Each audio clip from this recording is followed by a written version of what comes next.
The chandeliers at La Lumiere, one of Chicago's most exclusive restaurants, cast a warm glow over the pristine white tablecloths, their crystal prisms scattering light like 1,000 tiny stars. Emily Harper, in a sleek but simple navy dress and her only pair of decent heels, felt like an imposter as she stepped into the opulent dining room. It was her 29th birthday, a milestone she'd planned to celebrate quietly with takeout at her cramped Lakeview apartment. But her parents, Richard and Margaret, had insisted on something grand, claiming 29 deserved a night to remember.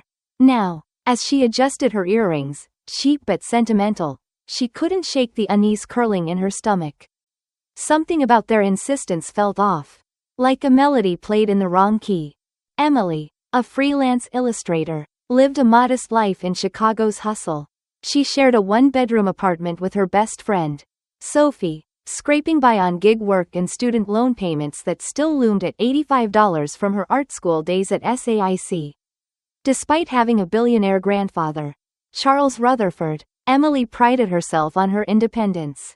Her parents lived comfortably in a sprawling 6-bedroom estate in Winnetka, complete with a heated pool and a garage housing a Bentley and a Tesla. Richard was a VP at a financial firm, and Margaret ran a boutique interior design business catering to the North Shore elite.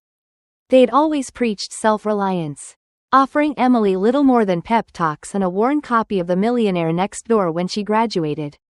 Struggle builds character, they'd said, as she juggled 2 jobs to cover rent. Emily didn't resent them, at least not much. She was determined to carve her own path. But the cracks in her world began to show that night. The table was set with a chilled bottle of Dom Perignon, courtesy of her parents, who were dressed to impress. Margaret in a shimmering Gucci dress, a diamond necklace glinting at her throat, and Richard in a tailored Brioni suit, his cufflinks catching the light.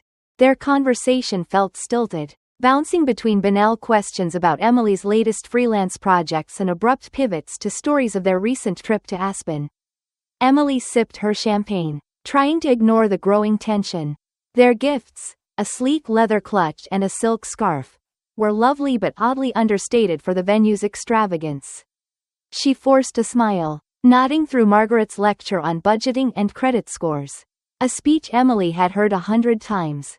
The air shifted when Charles Rutherford walked in. At 79, he was a titan of Chicago real estate, a man who'd built an empire from nothing, his name etched on skyscrapers downtown. His silver hair was impeccable, his charcoal suit bespoke, and his presence silenced the room. Trailing him was his assistant, Lauren, a sharp-eyed woman in her 30s clutching a tablet like a shield. Emily's parents froze mid-sentence, their faces paling as if they'd seen a ghost. Richard stood, nearly toppling his wineglass. "Charles, we didn't expect you," he stammered, his voice cracking. Margaret's smile was a brittle mask. Charles ignored them, his piercing blue eyes softening as he approached Emily. "Happy birthday, darling," he said, kissing her cheek, his cologne a subtle blend of sandalwood and wealth. 29 already. How time flies. Emily beamed, touched by his rare appearance. Charles wasn't one for family gatherings, his presence was a gift in itself. He settled beside her, Lauren hovering nearby, as he asked, "How's the condo in River North treating you? The view of the skyline should be spectacular." Emily blinked, her fork pausing mid-air. "Condo? What condo?" The words hung in the air like a gunshot. The restaurant's hum faded, and every eye at the table locked on her. Richard's face drained of color. Margaret's knuckles whitened around her glass. Charles's expression didn't shift, but a dangerous stillness settled over him, his gaze sliding to her parents. "What condo?" he repeated, not a question but a blade. "The 2-bedroom in Riverfront Towers. Purchased for your 27th birthday. And the trust fund, $6 million. Set up when you were born. Transferred to your control 2 years ago. Surely you've been managing it?" Emily's heart thudded, her mind scrambling. "I don't have a trust fund. Or a condo." The silence that followed was suffocating, as if the room had run out of oxygen. Charles's eyes narrowed, pinning Richard and Margaret like specimens under a microscope. "Then where?" he said, his voice low and lethal. Did the money go? The truth unraveled in brutal clarity. Over the next hour, in a private dining room with mahogany walls and a table too large for their small, shattered group, Emily learned the unthinkable. Her parents, entrusted to manage her $6 million trust fund, had siphoned off nearly all of it. What had grown to $9.2 million through investments was now a mere $400. The River North condo, meant as her 27th birthday gift, had been rented out, the income funneled into her parents' accounts. They'd used her money to fund their lavish lifestyle, the Winnetka mansion, the luxury cars, the designer clothes, the private jet rentals for trips to the Maldives and Santorini, all while Emily scraped by, working late nights on freelance gigs, eating instant noodles to stretch her budget, and stressing over her student loans. Charles wasted no time. He summoned his attorney, David Kessler, a wiry man with a steel trap mind, who arrived with a briefcase stuffed with documents. The trust was established at your birth, David explained, his voice clinical as he laid out the papers. Your parents were to manage it until you turned 27, with withdrawals limited to your education, health, or welfare. Full control should have transferred 2 years ago.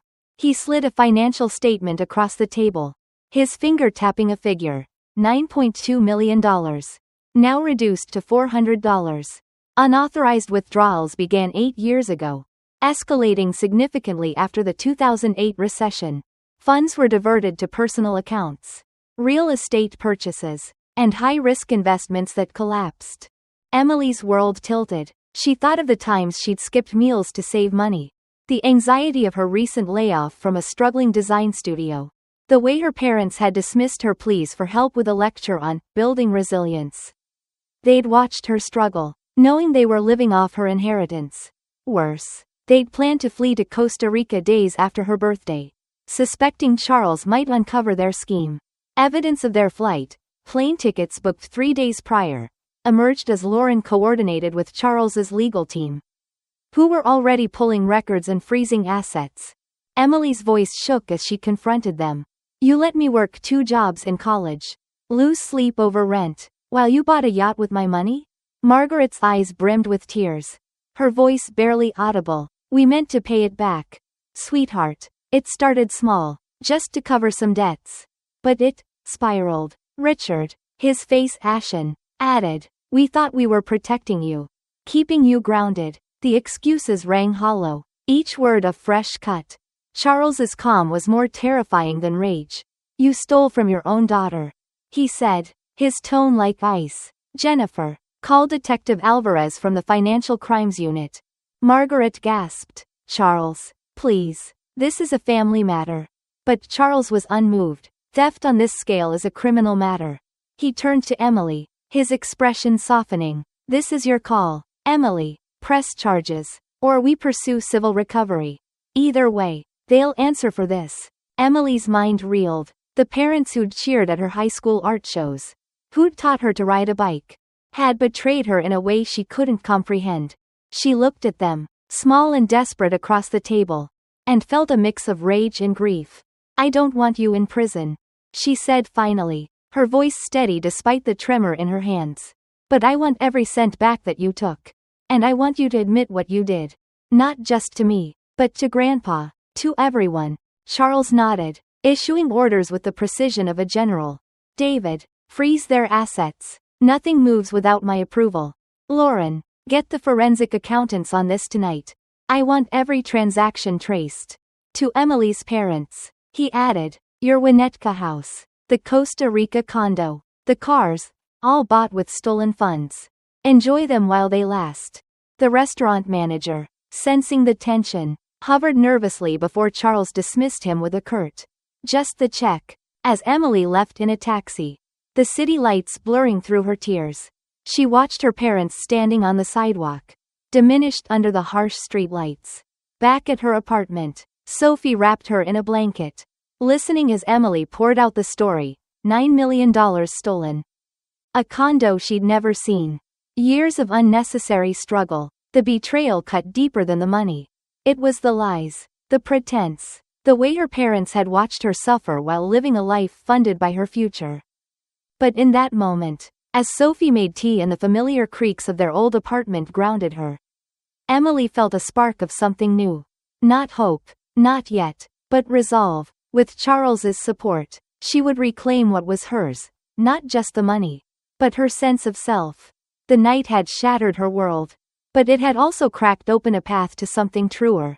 As she stared at her phone, buzzing with ignored calls from her parents, Emily knew one thing: nothing would ever be the same. The rain streaked down the windows of Emily Harper's taxi as it wound through Chicago's neon-lit streets, carrying her away from the wreckage of her 29th birthday dinner at La Lumiere.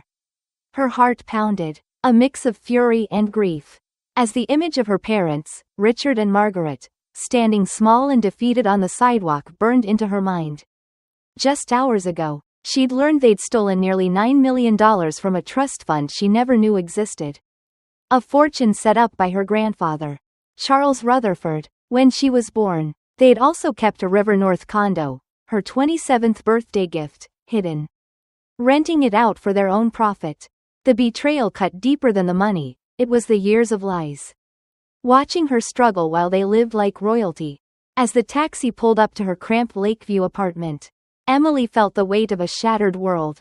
But somewhere, beneath the pain, a spark of defiance flickered. She would not let this define her. Inside, Sophie, her roommate and best friend since their SAIC days, took one look at Emily's tear-streaked face and knew something was terribly wrong. Wrapping her in a faded quilt, Sophie listened as the story spilled out in jagged pieces. The $6 million trust fund, now reduced to $400, the condo Emily had never set foot in, the plane tickets to Costa Rica her parents had bought, planning to flee after the birthday facade. I was eating ramen to save for rent, Emily choked out, her voice raw. I applied for food stamps last year, Soph. And they were buying private jet trips with my money. Sophie's eyes widened, but she stayed silent, squeezing Emily's hand as the words poured forth. The apartment, with its mismatched furniture and walls plastered with Emily's sketches, felt like the only safe harbor in a storm. The next morning, Emily woke to a buzzing phone, texts and voicemails from her parents, pleading for forgiveness, offering excuses that rang hollow. She ignored them, responding only to a message from Charles, who confirmed her safety and offered his penthouse if she needed space. Emily declined, craving the familiarity of her own worn couch. But Charles wasn't done. By noon, his assistant, Lauren, called with updates. The legal team had frozen her parents' assets, the Winnetka mansion, the Costa Rica condo, the Bentley, the Tesla, even Margaret's jewelry collection. Forensic accountants were tracing every dollar, and the preliminary findings were damning. Most of the money went to real estate, luxury purchases, and failed investments, Lauren said, her voice crisp. The Costa Rica property was bought outright with trust funds. So were the cars and a yacht they barely used. Emily's head spun. The yacht. She remembered her father boasting about a smart investment in a boat he docked in Miami, while she'd taken the L train to work because she couldn't afford a car. The betrayal wasn't just financial, it was personal. A deliberate erasure of her future. Charles arranged daily meetings with attorneys, financial advisors, and a therapist specializing in family trauma. Emily, still reeling, took leave from her freelance work, unable to focus on anything but the crisis. Each meeting peeled back another layer of deception. The accountants found withdrawals dating back 8 years, starting small but ballooning into millions. Margaret's failed interior design ventures, Richard's disastrous stock market gambles, their lavish trips to Paris and Dubai, all funded by Emily's trust. The family fractured along predictable lines. Richard's brother, Uncle James, called it a misunderstanding, urging Emily to keep it in the family. Margaret's sister, Aunt Clara, was more sympathetic, apologizing in a tearful voicemail for her sister's actions. But the biggest surprise was Emily's cousin, Rachel, who'd always seemed to live a charmed life, flitting between Ibiza and New York on what Emily assumed was family wealth. Rachel showed up at Emily's apartment one rainy afternoon, looking uncharacteristically subdued in jeans and a hoodie. "I always thought you had it all together," she admitted, perched on Emily's sagging couch. Your parents seemed so proud of you. So normal. My trust fund was only $1 million. And I've stretched it to make it look bigger on Instagram. I had no idea they were stealing from you. The confession cracked open a new connection. Rachel's honesty, born of her own modest struggles, forged an unexpected bond.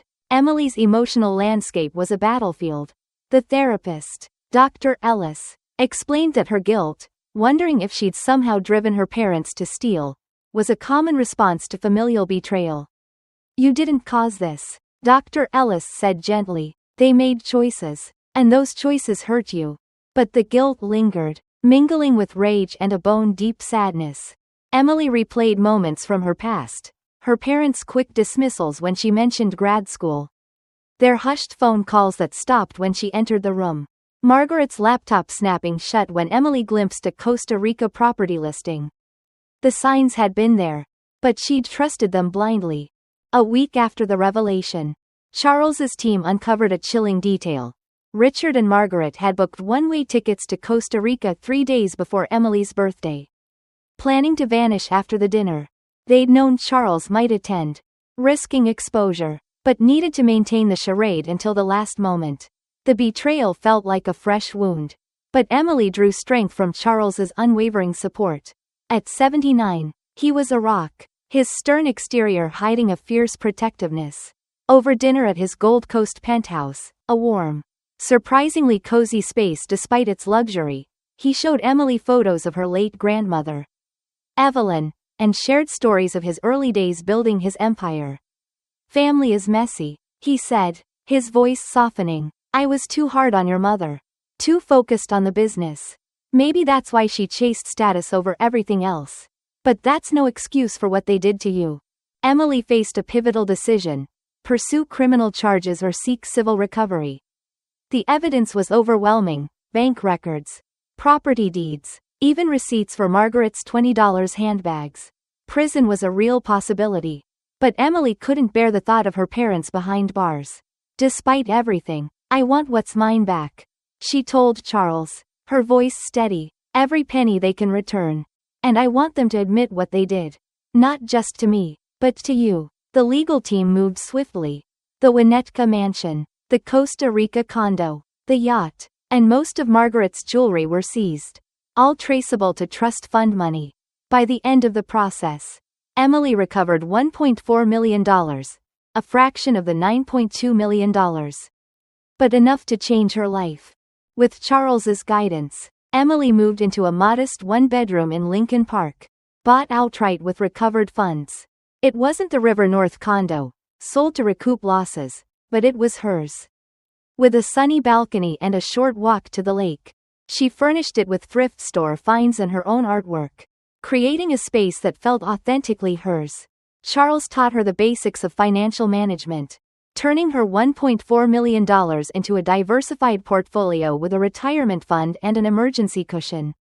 For someone who'd once panicked over a $50 car repair, the security was surreal. Though old habits died hard, she still hesitated before buying a $5 latte. Professionally, Emily's life took a turn. Through Charles's network, she landed an interview at Studio Vibe, a top-tier design firm known for its cutting-edge campaigns. She aced it, earning a full-time role with a salary double her freelance income. The work was challenging, her illustrations gracing billboards and magazine spreads, and her creative director praised her vision. Inspired, Emily launched a side hustle, a consultancy helping startups with branding on a budget. She also started a mentorship program, Sketch Start, offering scholarships to young artists from low-income backgrounds, a nod to her own years of struggle. Watching her first mentees thrive brought a joy she hadn't expected. Personally, Emily rebuilt her world with intention. Her relationship with her parents remained fractured. They'd downsized to a one-bedroom in Evanston, their social circle evaporating as their scandal spread through Winnetka's elite. Richard took a low-level job at an insurance agency. Margaret worked as a receptionist. Her real estate license revoked. They attended therapy for financial addiction, a term Emily hadn't known existed, and sent long emails promising to make amends. Emily agreed to monthly coffee meetings, but kept her distance. Not ready to forgive. I need time, she told them, her voice firm but not cruel. You broke something that can't be fixed overnight. Her bond with Charles deepened. Weekly dinners at his penthouse became a ritual, where he shared business wisdom and rare glimpses of vulnerability. Lauren, his assistant, became an unlikely friend, her dry humor and career advice grounding Emily in her new reality. Rachel, too, became a constant, their friendship blossoming over shared coffee runs and honest talks about family and ambition. I thought you had the perfect parents, Rachel admitted once, stirring her latte. I envied how close you seemed. Turns out, we were both wrong about each other. The brightest surprise was Ethan, a college friend who re-entered Emily's life after a chance encounter at a Lincoln Park cafe. His easy smile and steady presence offered a refuge from her family drama. Their coffee dates turned into walks along the lake, then dinners, and finally a kiss under a street lamp that felt like a promise of something new. With Ethan, Emily could be herself, not the betrayed daughter, not the granddaughter of a tycoon. Just Emily, an artist finding her way. 6 months after that fateful birthday, Emily hosted a half-birthday dinner in her new apartment. The guest list was small but meaningful. Charles, looking frailer but sharp as ever, Rachel, now a partner in Emily's consultancy, Ethan, his hand brushing hers under the table, Lauren, who'd brought a bottle of vintage wine, and a few studio vibe colleagues. The absence of her parents was deliberate. They'd been invited but chose not to come, respecting the boundary Emily had set.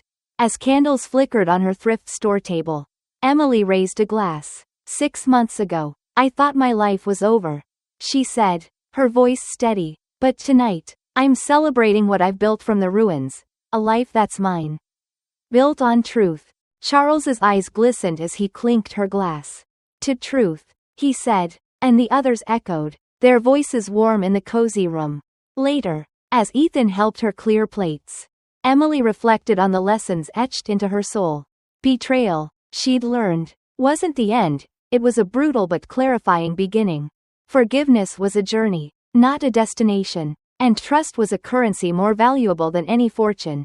Her parents' actions had stolen millions, but they'd also given her something priceless, the chance to rebuild with intention. Surrounded by people who saw her for who she was, not what she could provide. Emily's story isn't just hers, it's a call to anyone who's faced betrayal and found strength in the aftermath. Have you ever had to rebuild trust after it was shattered? Or turned pain into purpose? Share your story below, and let's remind each other that even the deepest wounds can lead to new beginnings. Hit like, subscribe, and share if this resonated, because sometimes the hardest truths are the ones that set us free.